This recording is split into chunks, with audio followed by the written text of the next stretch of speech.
Hello ladies and gentlemen, and welcome back. Today I thought I would do a video on wrestling programs that I have had signed. I've got 3 of them here for you. There are some more, I think, up there somewhere. I just came across these recently. I have them all in an A3 folder that I bought to keep everything safe and to keep it all safe and well in there. And just thought it'd be interesting to show you some of my favourite wrestling merchandise. These 3 programs are three of the most favourite things that I have, and 3 of the things that really mean a lot to me. So I'll give you a bit of backstory on each and give you a bit of reasoning to why these are so special and why these mean so much to me. So the first one we're going to have a look at is from Japan. I actually went to Tokyo. I went to Wrestle Kingdom in 2017. I'd met Kenny Omega before that, quite a bit before that, at a show in Taunton, and we did a backstage promo together, and I got talking to him there, and a lovely man, a really nice person, and a fantastic, incredible professional wrestler. I think he left just such an awesome impression on all of us that day in Taunton, and from then I just followed him even more intently than I was before. I was seeing what he was doing in Japan. When I met him, he'd just become the leader of Bullet Club, and they were on this brand new journey. And in that summer, he was in the G1, and I was watching the G1. I actually had to get a guide from Reddit to be able to watch the G1 because it wasn't English translated at the time, and you had to go through all this stuff to pay the details in, and it was so complicated. But we managed to do it, and managed to get New Japan World, and we were there watching this G1 that was just incredible, and for Kenny Omega to win it, being the first foreign wrestler to win, that was like, wow, this is insane. It was so cool, and it was such a thrill to see Kenny Omega get that win and get that recognition for how good he was. It was just tremendous. And then following that, Kenny then had his title shot at Wrestle Kingdom 11, and myself and my brother, we both went backwards and forwards to the idea of, well, why don't we go to Tokyo? Why don't we see this? So my brother's been to Japan before. We arranged it about a month beforehand, I think, and we went to Tokyo. Now, with this, there was no guides at the time. There was no translations. There wasn't anything online. There was no NewJapan1972.com. I bought my tickets from some Japanese e-ticket website that sent it to you via email, and then you had a QR code that would get you in. And it was so sketchy because I'm like, oh my god, I've just spent this money. Is this going to work? Are we going to get to the readers? They're going to let us in? I was so scared. I was so scared that I bought these tickets and they weren't going to be right. And we get there, and it was one of the most nerve-wracking moments I've ever been at in wrestling. We stood in this big, long, massive queue going around the Tokyo Dome, outside the Tokyo Dome, and we go up, we've got the QR codes on our phones, and the moment it went over and went beep and went green, I was so happy. I was so happy. But we get into Wrestle Kingdom, we had 6 hours of just the best professional wrestling I've ever seen. It topped WrestleMania, which I'll talk about later. It topped it by far.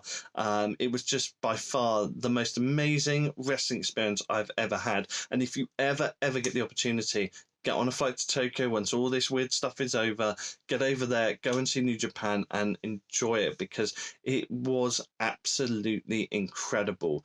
We saw Kenny and Okada break the scale. They had the match that broke the scale. It was just such a shame Kenny Omega lost, because there were people around me crying when Kenny lost. I mean, it was that emotional. It was just an incredible night. And it didn't ruin the holiday too much. Obviously, I'd love Kenny to have won, but Japan's an incredible place, and I never would have gone had it not been for Kenny Omega. I'm not a big fan of Japan. I don't particularly like the food, so I probably wouldn't have gone. And to be able to go to Japan, experience their culture, experience the amazing, incredible, lovely people that still bring a smile to my face when I think about them, and the shrines and the electronic stores and the vast arcades and just the awesomeness that is Tokyo was a real privilege. It really was. And maybe at some point in life I'll get to do it again, but really, really incredible place to go. So coming back from there, I came home and I had a Wrestle Kingdom 11 program. I bought one a few days before in the New Japan shop. Then it was announced, one of my local promotions, 4FW, that Cody Rhodes, that was meant to be there, had to cancel. They announced a replacement. Guess who? It was Kenny Omega.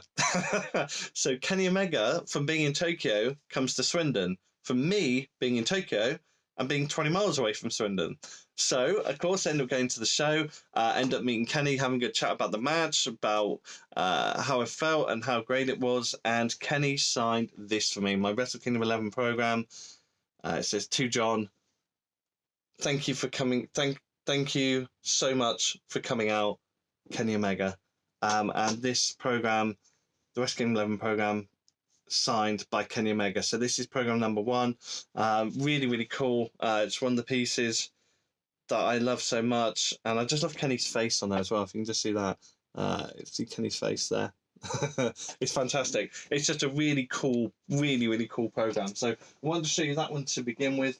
And then I mentioned about WrestleMania earlier. Well, WrestleMania 29 I went to in 2013, the MetLife Stadium. I went to New York with my friend Dominic, and we went to WrestleMania, saw The Rock versus Cena. We saw Triple H versus Brock Lesnar. We saw CM Punk's last ever WrestleMania match versus The Undertaker. So, you know, very historic at the time. Didn't really know it at that point, but that was going to be his last WrestleMania match. So that was really, really cool. And I remember that Undertaker CM Punk match just being absolutely insane.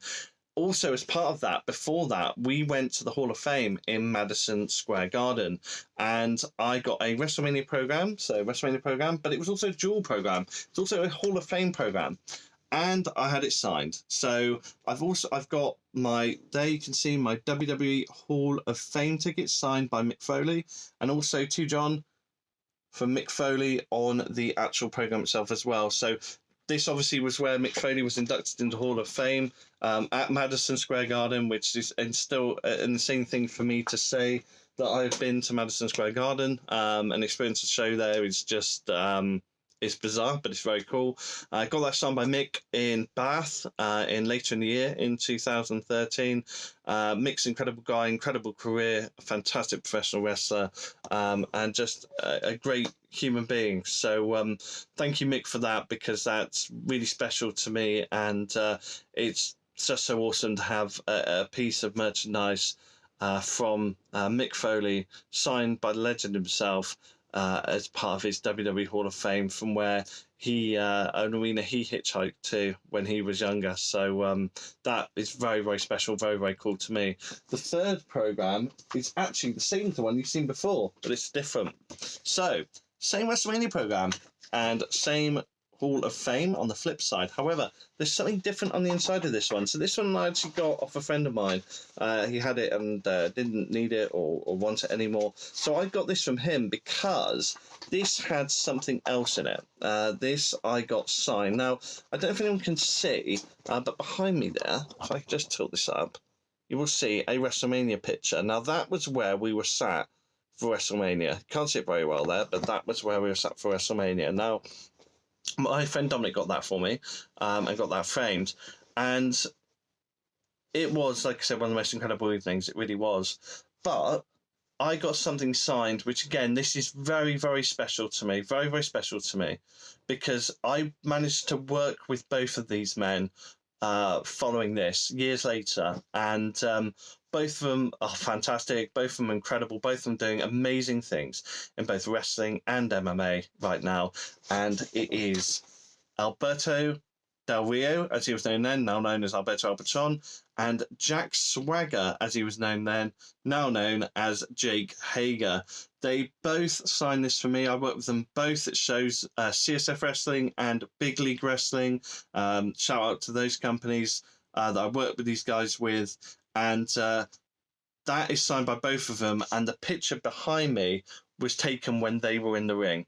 So it all ties together. But this is super, super cool. This is one of the coolest things I own on a personal level means so much. These two guys were just incredible human beings. Really, really lovely to be around. Amazing people, and just incredible what they can do in the ring.